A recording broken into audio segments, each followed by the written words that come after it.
Kalau dalam sidang TK hari ini, jaksa selalu menanyakan apakah ada penganiayaan, pemukulan oleh hakim dan jaksa. Sebetulnya saya yang bisa bercerita. Secara psikologis kami dirusak betul-betul oleh penyidik yang masuk dengan membawa pistol untuk memberikan keterangan. Dan jaksa sama sekali tidak pernah memerintahkan pistol itu ditaruh. Saya disiksa, saya disetrum, terpaksa mengakui sesuai BAP karena sudah ditulis di papan tulis. Saya juga mendapatkan perlakuan yang luar biasa. Saya sempat diludahi karena dianggap membela pembunuh. Bahkan ada anggota dewan namanya Pak Jafarudin yang langsung memimpin sidang. Dengan suara keras dia menyatakan, nanti anaknya pengacara juga mengalami nasib serupa seperti Vina. Oke, makasih saudara saksi. Pertanyaan saya terakhir, bagaimana saudara saksi bisa menceritakan keadaan dalam ruang sidang dan kapan khususnya Sakatatal ya?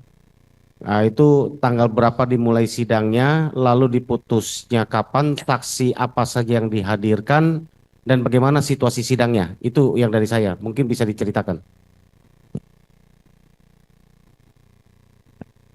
Sakatatal sidang tanggal 3 Oktober 2016.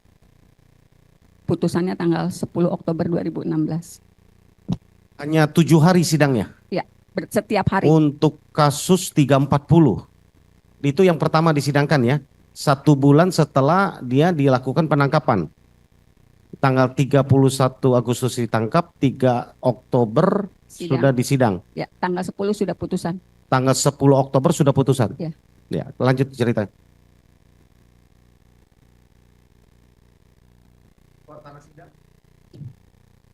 Sidang untuk Sakatatal memang tertutup, dihadiri oleh 3 orang majelis karena dia sidang anak. Tetapi kondisi di luar sidang, kami mendapat tekanan yang luar biasa. Karena waktu itu, karena yang dihembuskan adalah isu geng motor yang memiliki kekejaman luar biasa. Itu pula, dan mereka sangat sadis, itu pula yang disampaikan oleh Hakim Ketua, Ibu Etik waktu itu ketika ditanya wartawan. Geng motor kekejamannya sangat sadis. Saya masih punya clippingnya. Saya masih pegang clipping korannya. Jadi setiap Sakatatal dibawa ke ruang sidang menuju lorong, jangankan Saka, saya juga mendapatkan perlakuan yang luar biasa. Saya sempat diludahi karena dianggap membela pembunuh. Bahkan ada anggota dewan namanya Pak Jafarudin yang langsung memimpin sidang. Dengan suara keras dia menyatakan, nanti anaknya pengacara juga mengalami nasib serupa seperti Vina. Mobil saya juga sempat digoyang-goyang. Walaupun saya berusaha parkir agak jauh. Kemudian intimidasi itu kami rasakan betul karena saksi-saksi alibi yang dihadirkan itu datang tanggal jam 9 pagi, tetapi sidang baru menjelang maghrib. Kita kondisi sudah sangat lelah, psikologis kami juga sudah rusak. Karena semua saksi juga sepertinya sudah ada yang menginformasikan kalau saksi-saksi itu akan meringankan Sakatatal. Jadi saksi juga mendapat perlakuan yang sama. Kemudian dari Kejaksaan Tinggi juga hadir di ruang sidang Sakatatal. Aparat dari kepolisian selalu bersenjata lengkap di dalam ruang sidang Sakatatal. Di pintu ruang sidang Sakatatal. Kemudian pada sidang dewasa ternyata kondisinya lebih parah lagi. Karena saya juga menjadi kuasanya Sudirman. Sebetulnya di ruang sidang dewasa itu 2 perkara sekaligus dijadikan 1. Nomor perkara nomor 4 dan nomor perkara nomor 3.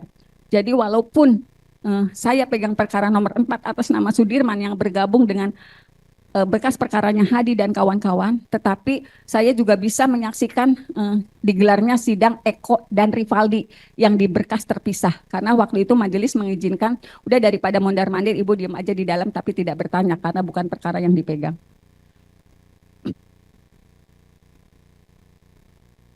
Kalau dalam sidang TK hari ini, jaksa selalu menanyakan apakah ada penganiayaan, pemukulan oleh hakim dan jaksa. Sebetulnya saya yang bisa bercerita. Secara psikologis kami dirusak betul-betul oleh penyidik yang masuk dengan membawa pistol untuk memberikan keterangan. Dan jaksa sama sekali tidak pernah memerintahkan pistol itu ditaruh. Justru yang ngomong pistol itu disimpan karena kekhawatiran justru dari pengacara. Kemudian juga ada seorang penyidik yang ada seorang anggota kepolisian yang waktu itu dijadikan saksi, karena sebetulnya di sidang dewasa anak-anak sudah menyatakan saya disiksa, saya disetrum, terpaksa mengakui sesuai BAP karena sudah ditulis di papan tulis. Itu sebenarnya sudah disampaikan di sidang 2016. Saya disuruh minum air kencing, sebetulnya sudah, dan itu saya cantumkan dalam pledoi saya sebetulnya. Tetapi semua diabaikan oleh majelis. Kemudian juga ada seorang, saya lupa namanya, dia masuk, mohon maaf, kalau waktu itu kami melihatnya dia dalam kondisi yang tidak stabil. Karena ketika diminta menjadi saksi marah-marah, kemudian ketika dikonfirmasi apakah betul orang ini yang melakukan saksi yang melakukan pemukulan, waktu itu saya ingat betul Eko yang mengangguk. Iya betul, Bapak ini yang mukul saya. Tetapi saat itu saksi dari kepolisian bangun dengan menarik kursi, kemudian ketika keluar dari ruang sidang, sebelum keluar dari sidang, dia berbalik, terus menunjukkan tangan seperti pistol ke Eko, di depan majelis, di depan jaksa, kemudian keluar dan membanting pintu. Itu yang saya sebut penganiayaan secara psikologis. Dan itu tidak siapapun berani menegur. Hakim waktu itu menjelaskan, mohon maaf, harap dimaklumi karena yang bersangkutan sedang sakit. Jadi hakim yang membela pada saat itu ketika, ya saya lupa orangnya. Saya lupa siapa. Jadi hakim ketua yang menyatakan dimaklumi aja karena yang bersangkutan sedang sakit. Demi Allah saya katakan itu yang sebenarnya. Ada Cindy Sembiring yang juga hadir di ruang sidang dan merupakan pengacara Rivaldi. Boleh dikonfirmasi ke semua termohon. Siap, pemohon. Saya lupa yang mulia, saya lupa. Atas perkara yang nomor 4 dan nomor 3. Karena kan sidangnya sebenarnya jadi satu. Ya? Enggak, perkara nomor 4 dulu, ketika sudah selesai perkara nomor 3. Nah, saya tuh walaupun perkara nomor 3 saya tidak keluar dari ruang sidang gitu. Yang perkara nomor 3 atas nama Eko, karena waktu itu Eko yang langsung ditunjuk oleh yang bersangkutan. Yang mulia, boleh kita minta konfirmasi dari pemohon Eko untuk berkaitan dengan kesaksian tadi, untuk menguatkan betul apa tidak supaya kita confirm. Nanti Pak, kan ada tanggapannya. Oh di ya, akhir kalau persidangan. diizinkan mulia, maksudnya Di untuk. akhir persidangan kita. Ya, makasih. Ada lagi pertanyaannya? Dari saya cukup mulia. Silakan kalau ada tambahan. Saya nambahkan satu aja Bu Titin Busa sebagai saksi. Ibu kan megang sakat tatal untuk perkara anak dan Sudirman. Kapan Ibu terima berkas perkara? Karena sebagai kuasa kan kita harus punya berkas untuk kemudian kita bisa membuat pledoi dan lain sebagainya. Terima kasih yang mulia, saya jelaskan. Pada saat pada saat 3 Oktober 2016 saya sudah mengajukan permohonan untuk meminta berkas salinan berita acara. Mohon maaf suratnya masih ada, boleh diperlihatkan? Boleh. Karena biasanya saya bikin rangkap 2.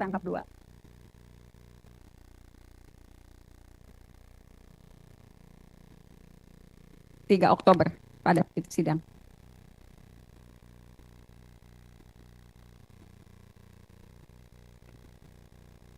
Ini yang Sakatatal.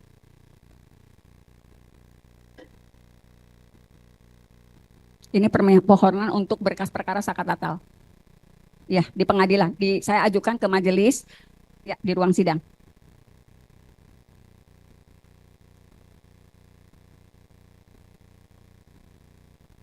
Ya, ke majelis hakim.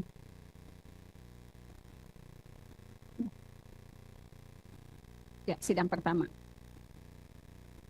Itu tanggal 3 3 Oktober 2000. waktu pertama kali sidang ya. Tetapi saya tidak diberikan, dan waktu itu panitera hanya memberikan 2 BAP atas nama Dede dan Aep. Selebihnya saya tidak terima apapun berkas Sakatatal yang harus saya perdebatkan di persidangan.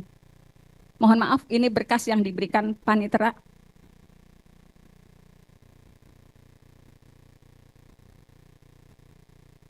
Diberikan. Ya, Ya, Ibu. tanggal 4 diberikan ini, hanya ini 2 macam ini. Ya, karena setiap hari sidang. Depannya mana ya? Ya, ini Aep. Hanya 2 ini yang diberikan. Dengan alasan waktu itu belum selesai dijilid. BAP, Dede dan Aep.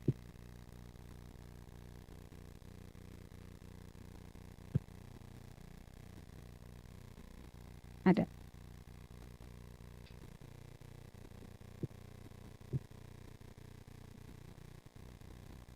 Ada. Yang di saya ada. Ini yang di Sakatatal.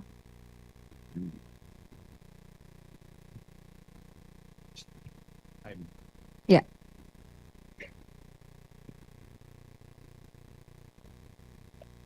Ada lagi yang mau ditunjukkan? Ada. Enggak, yang selain yang tadi masih ada yang ditunjukkan lagi? Iya masih. Jadi yang Ibu terima itu berkas dari perkara yang lain kan? Bukan. Ini berkas ini yang tebal itu diberikan pada saat Kan yang sidang saya dibuka. tanya, kan Ibu mohonkan kepada majelis untuk insahlah istilahnya gitu loh, berkas-berkas. Umumnya kan langsung ya silakan dengan panitera biasanya gitu ya. Nah yang Ibu terima kan kemudian diberikan oleh panitera itu berkas itu. Bukan, nggak diberikan. Yang diberikan hanya 2 ini, BAP Iya. Dede dan Aep. BAP Iya. Dede dan Aep. Iya, itu kan bukan berkasnya. Iya. Bukan kan? Berkas yang di perkara lain kan? Enggak, kan keterangan Dede dan Aep Jadi hanya itu yang Ibu hanya, dapat. ya, hanya diberinya hanya BAP-nya Dede dan Aep. Apa Ibu nggak minta lagi? Saya sudah ini, tapi memang belum selesai dijilid karena kan sidang juga cepat katanya, nanti juga diberikan belum, sidang. belum selesai dijilid tapi udah di sidang. Sidang. Ya. Agak kurang paham saya. Tapi oke lah ya. Alasannya belum selesai dijilid. Tapi sudah disidangkan. Iya. Berapa kali Ibu minta permohonan untuk mengkopi atau Ya, setiap menginsahul sidang juga saya berkas? minta ke panitera, kan kalau surat resminya sudah saya berikan ke majelis. Tetap sampai akhir sidang tidak diberikan kecuali yang 2 ini. Ya, kecuali BAP-nya Dede dan Aep. Kan memang kalau sidang anak itu Cepat. peradilannya cepat ya Bu. Ya kalau seminggu saya pikir nggak masalah juga gitu. Pertanyaan saya adalah bagaimana Ibu membuat pembelaan untuk perkara ini? Kan Saya Ibu nggak pegang berkas. Ya. Fakta persidangan juga apa adanya gitu.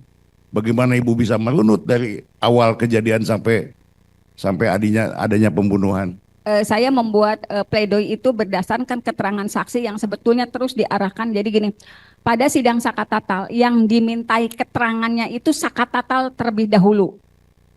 Keterangan terdakwa terlebih dahulu, kemudian keterangan saksi belakangan, saksi alibinya belakangan. Jadi saya membuat pledoi ini hanya berdasarkan keterangan-keterangan di sidang. Tetapi karena keterangan Sakatatal sebagai terdakwa diminta lebih dahulu, ketika saksi bersaksi hanya majelis waktu itu Ibu Etik selalu mengatakan Saka sudah ngaku. Jadi semua diarahkan sesuai dengan BAP. Bahkan ketika salah seorang saksi menyatakan pada pukul 10 malam itu Sakatatal ke bengkel, saya ingat betul.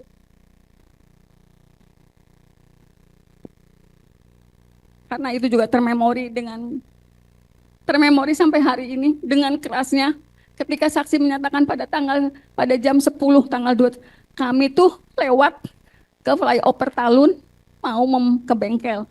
Tetapi karena di situ ada rame-rame, ada polisi, mereka mengira razia. Sebelum selesai menjelaskan, ketua majelis waktu itu menyatakan, mana ada bengkel buka pukul 10 malam. Jadi semua keterangan saksi yang disampaikan itu selalu diarahkan sesuai BAP ketika karena Sakatatal dulu yang dimintai keterangannya. Jadi pembelaan saya waktu itu hanya berdasarkan keterangan-keterangan saksi di persidangan walaupun ditolak seluruhnya.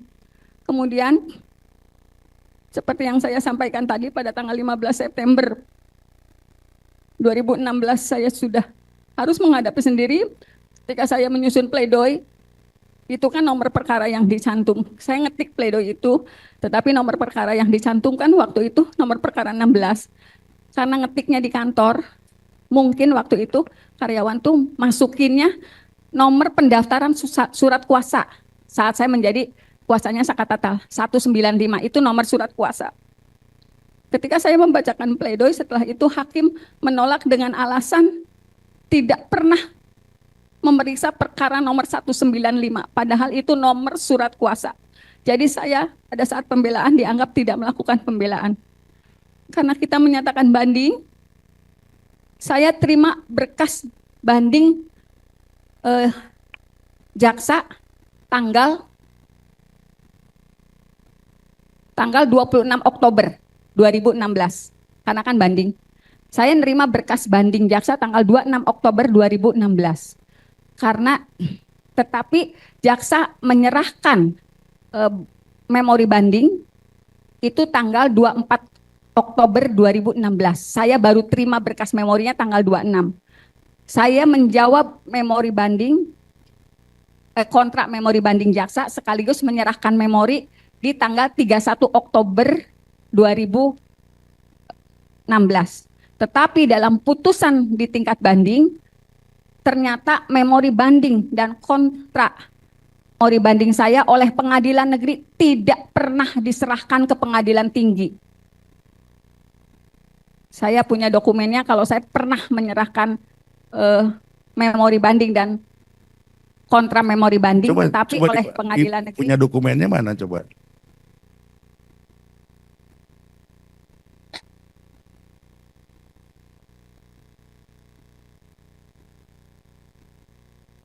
Ibu mengadakan banding masih dalam waktu 14 hari. Tenggang 14 hari itu. Atau setelahnya. Ya, enggak ya. 7 hari. Ya. Anak. Kan waktunya 7 hari.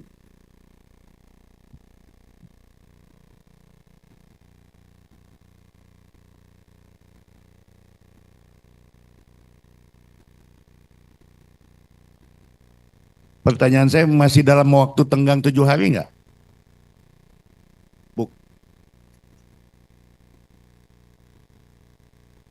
Oh, ada waktu vonis, langsung ibu menyatakan banding gitu.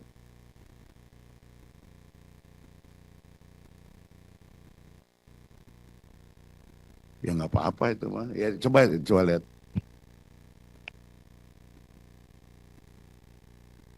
Nggak, kita mengkorek ini supaya kita tahu bagaimana pengadilan pada waktu itu berjalan gitu loh. Apakah sesuai dengan KUHAP atau dan lain sebagainya gitu. Silakan.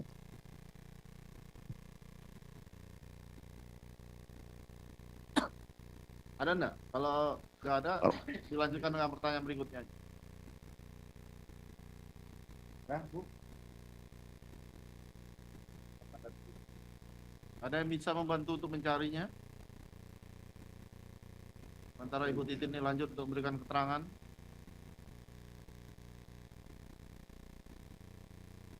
Oh, nggak bisa. Yang penting buat kami adalah memori banding ibu sudah ada diterima oleh kejaksaan gitu. Oleh pengadilan. Ini memori banding. Sebelumnya Ibu nyatakan di sidang, kan ditanyakan haknya anak pada saat kan anak kan, apakah terima, menolak, atau menerima pikir-pikir atau mengajukan banding. Ya. Dan pada saat di persidangan Ibu menyatakan langsung Banding, ya, akan mengajukan banding. banding. Ya. Namun pada saat itu belum diserahkan. Memorinya, ya kan? Memorinya. Harus, ya. Karena jaksa banding, saya banding. Baik.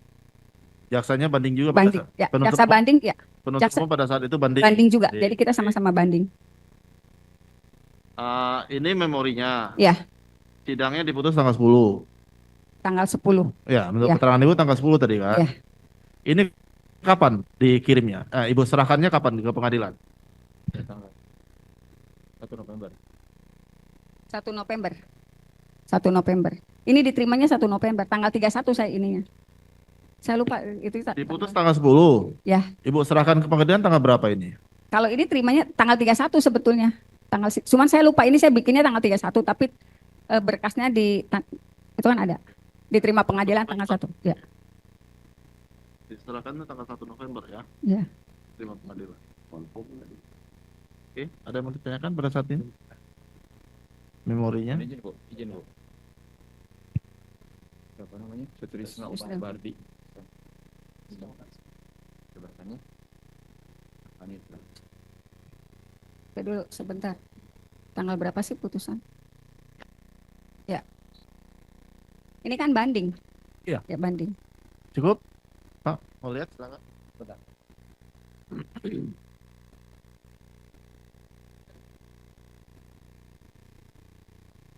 Cukup ya? Silakan. Masih ada? Jadi terkonfirmasi ya Bu ya bahwa memori banding Ibu diterima di Ya. pengadilan. Tetapi putusan banding menyatakan Tidak Ibu pernah menerima. tidak memberikan memori banding. Ya. Begitu ya putusannya. Mohon dicatatkan majelis. Satu lagi nih. Ini soal pembelaan. Saya terus terang saya lamalah saya jadi pengacara ya. Dan tidak pernah menemukan yang seperti ini. Karena ini bukan masalah prinsip. Itu masalah teknis, salah ketik dan masalah itu. Betul, Ibu tidak diterima pembelaannya. Betul, karena tertuang dalam putusan.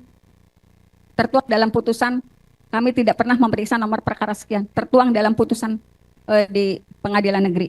Oleh karena kesalahan teknis yang soal nomor itu tadi, bukan Ya. nomor perkara tapi nomor kuasa. Nomor kuasa. Saya Karena setuju. dalam memori banding juga saya menyatakan kalau saya salah mengetik walaupun itu nomornya nomor kuasa yang dikeluarkan di pengadilan, tetapi jaksa melakukan yang sama, mengeluarkan surat yang dikeluarkan oleh kejaksaan tapi diterima oleh pengadilan. Sebenarnya saya sudah nyampaikan itu. Ya, saya juga sering kali, bukan Ya. satu puluhan kali bahkan lah. Itu Kalau ada dituangkan dalam kesalahan itu putusan. biasanya di renvoy. Karena dipanggil. materinya materi pembelaan sidang itu. Ya, sebetulnya. gitu loh. Oke, nggak apa-apa. Ya. Memang faktanya seperti itu Ya. ya. Karena dituangkan dalam putusan, kami tidak pernah memeriksa nomor perkara sekian, ada di dalam putusan 195 sekian. Padahal itu daftar surat kuasa saya mendampingi Saka Tatal di persidangan. Ibu kan kuasa pada waktu itu yang melihat dan merasakan lah bagaimana. Menurut Ibu itu kriminalisasi atau bagaimana? Bagaimana Ibu menilainya? Sebetulnya Karena akibat itu kan ini di penjara seumur hidup tuh. saya yang hadir di situ di 2016 sebetulnya saya yakin Pak Majelis. Saya yakin nggak pernah ada peristiwa pembunuhan dan pemerkosaan yang tertuang dalam dakwaan. Karena ternyata saat berjalannya proses dari dakwaan saja sudah banyak masalah. Misalnya gini, pada dakwaan Saka Tatal itu Peggy yang disebut DPO oleh jaksa disebutkan turut melakukan pemerkosaan. Tetapi di dakwaan nomor 4, Peggy hanya meraba-raba. Silakan itu diperiksa oleh kejaksaan. Jadi orang yang sama, di peristiwa yang sama, melakukan tindakan berbeda di dakwaan Saka Tatal dan di dakwaan 5 terdakwa waktu itu. Di dakwaan Saka Tatal itu Peggy turut memperkosa. Yang pada akhirnya dibebaskan di Prapin. Tetapi di dakwaan orang dewasa, Peggy hanya meraba-raba dan itu terkonfirmasi ketika Polda Jabar melakukan jumpa pers ketika Peggy tertangkap. Kemudian saya melihat itu rekayasa karena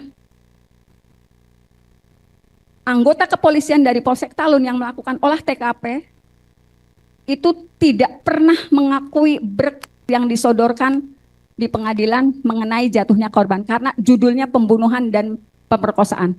Jadi waktu itu anggota Polsek Talun sudah menyatakan darah itu hanya berada di tubuh korban laki-laki, di tubuh korban perempuan, kemudian juga ada serpihan daging di tiang PJU, kemudian juga ada warna motol yang nempel di median jalan. Jadi sudah disampaikan di persidangan dan mereka menolak sketsa yang disodorkan majelis. Apakah ini sketsa yang dibuat? Kami tidak pernah membuat sketsa itu. Sebetulnya sudah dijawab oleh anggota Polsek Talun yang menyatakan itu kecelakaan lalu lintas. Kemudian juga sebetulnya dari 2016 saya sudah mendapatkan informasi. Orang tua pelapor yang mengalami kecelakaan lalu lintas sudah mengajukan klaim asuransi diduga pada tanggal 27 Agustus 29 Agustus 2016.